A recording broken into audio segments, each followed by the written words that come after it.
There are Trump towers all over the world, from New York, Chicago, Las Vegas to Florida, and even Istanbul, and more are on the way. Now the Trump brand is planting its flag in a place it knows well, Dubai.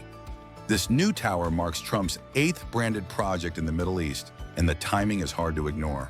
With his second return to the White House, his business empire is expanding fast, especially in regions where U.S. interests are deeply entangled. This video dives into the tower's timing, the partners behind it, and what it signals about Trump's global ambitions. Almost 20 years ago, the Trump Organization announced its venture in the Middle East. The plan was to build an international hotel at the trunk of Palm Jumeirah in Dubai. The area's prime location and Dubai's budding real estate market provided the ideal setting for their first overseas investment. Donald Trump has been on record stating that Dubai is the best place for real estate development in the Middle East. However, despite much of his excitement, the project was officially scrapped a few years later. Nowadays, you'll find a train station at the proposed site. Since Trump's second return to the office, the project is back on the table. It was re-announced in April of 2025. The new Trump Tower in Dubai will feature 80 floors reaching into the Dubai skyline. It will sit at a 2-minute distance from the iconic Burj Khalifa at one of the city's most prestigious addresses. The tower is situated in downtown Dubai, right across the region's biggest artery, the Sheikh Zayed Road. It's also extremely close to other famous A-listers like Dubai Frame, Dubai Mall, and the newly opened Museum of the Future. It has a height of more than 1,000 feet, offering ample space for the various amenities advertised. Residential units in the new skyscraper will be located from the 18th to the 80th floor, and prospective buyers will be required to place a 20% down payment. In total, there are 500 residential units with options for 1, 2, and 3-bedroom apartments. Prices for 2-bed apartments start at $1 million, and the website for the property offers free 10-year golden visas. As for the penthouse, the price jumps to a whopping $20 million. Despite the strong price tags, the developers are pretty confident that the whole tower will sell out by the end of the summer. So here's the burning question. What are these future homeowners getting beyond a branded flat? The residences feature separate amenities, including a rooftop pool, gym, kids' play area, and a dedicated owner's lounge. The Trump Tower Dubai will also offer a private members-only club, featuring a cigar lounge, spa and wellness center, pool, a private dining area, and a yoga studio. As far as the interior goes, it follows the same pattern as most Trump properties worldwide. Gold is a prominent color, complemented by marble for finishing. From your bedroom, you can get a clear view of the Burj Khalifa and the surrounding skyline. Trump's name appears to be etched across all spaces. From the grand lobby to conference rooms, it's everywhere. Befitting of a bold personality like Trump's, this tower also features the world's highest outdoor pool. There are basically 2 pools. There's one on the highest floor, known as the rooftop pool, with sweeping views of the city. The second one is a more exclusive affair, reserved for the members club only. But it's on a much lesser height than the first one, so it's essentially a trade-off between height and your privacy. The Dubai penthouses take direct inspiration from Trump's original sky-high residence in New York. Before assuming office, this was the home of Donald Trump and his wife, Melania. Located on the 66th floor, the grand penthouse offered stellar views of Central Park and Manhattan. But it's not just the outside that's spectacular. The inside seems straight out of a dream. The apartment is adorned with 24-karat gold and marble throughout. Moreover, the ceilings are painted with scenes from Greek myths. A fountain sits at the back of the sitting room, adding a majestic finish to the entire apartment. President Donald Trump developed the New York Tower in 1983. This was the first ever Trump Tower and has continued to inspire countless others. The New York Tower also served as an address for well-known names like Michael Jackson, Bruce Willis, and Steven Spielberg. The New York Tower wasn't just a project, it was a statement. And in Dubai, that statement's being reimagined, not just to showcase luxury, but to cement a legacy.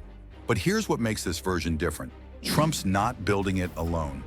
And the people backing this tower are just as powerful and politically strategic as the man whose name is on the glass. As mentioned earlier, Trump's Dubai venture is being spearheaded by Dar Global. It's a leading real estate developer listed on the London Stock Exchange. The company has a combined portfolio worth $10 billion with properties in the UAE, Oman, Saudi Arabia, the UK, and Spain. In the last 2 years, Dar has announced 7 projects with the Trump Organization. This includes another 2 Trump Tower in Saudi cities of Riyadh and Jeddah, a golf club in Oman, and yet another golf club in Qatar. So what's Trump's obsession with the Middle East?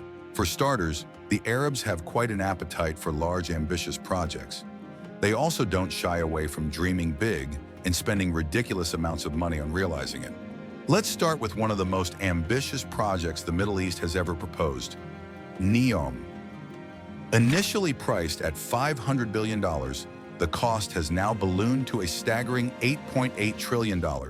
That's over 25 times Saudi Arabia's annual budget. You've probably heard the name before, and with numbers like that, it's hard to ignore. So what is NEOM? Well, it's a mega city within the Saudi province of Tabuk.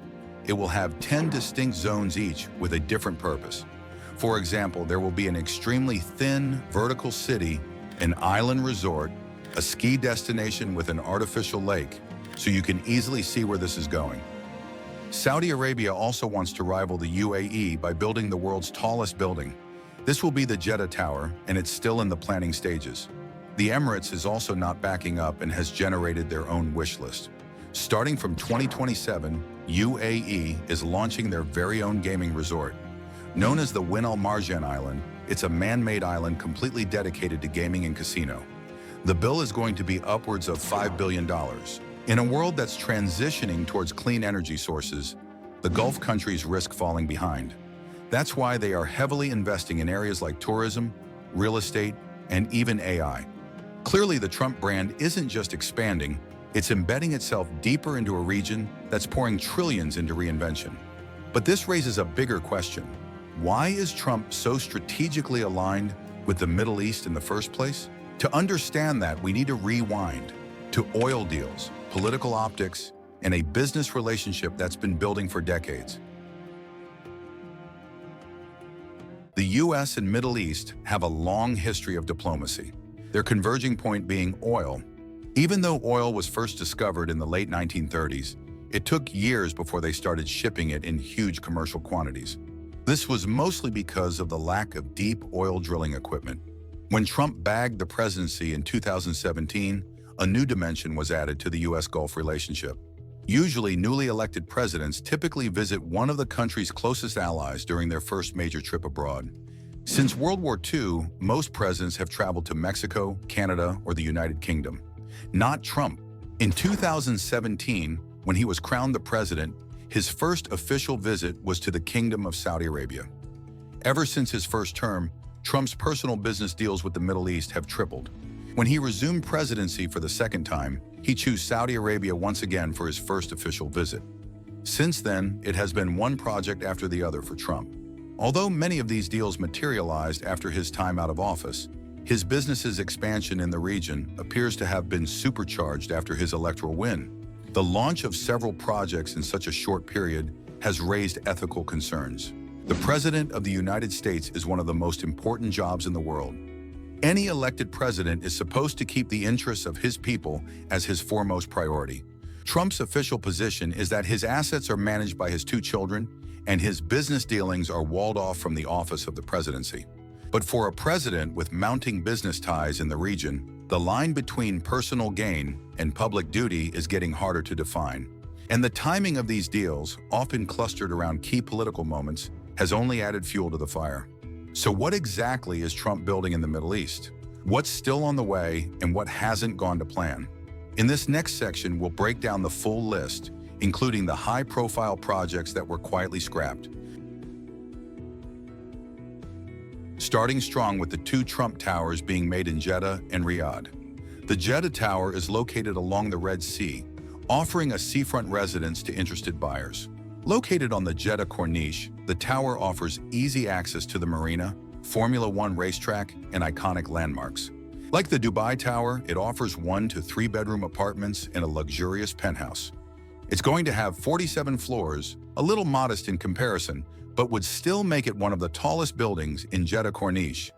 As far as design goes, we believe it can be crowned as the most impressive one in Trump's collection. Unlike his traditional towers, the Jeddah Tower features a fluid and dynamic design and marks a departure from a full-glass exterior. Gensler is the lead architect, and the project is scheduled for completion by the end of 2029. There's not much information available on the Riyadh Tower yet, except for the announcement itself.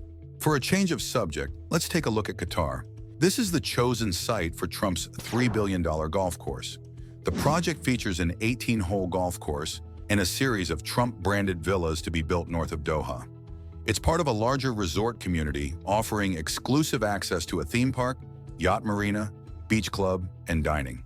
Just a short distance from Qatar, we have Oman. The Trump Organization is planning a similar golf course in this region. Oman, unlike its more glamorous Gulf neighbors, shies away from big flashy projects.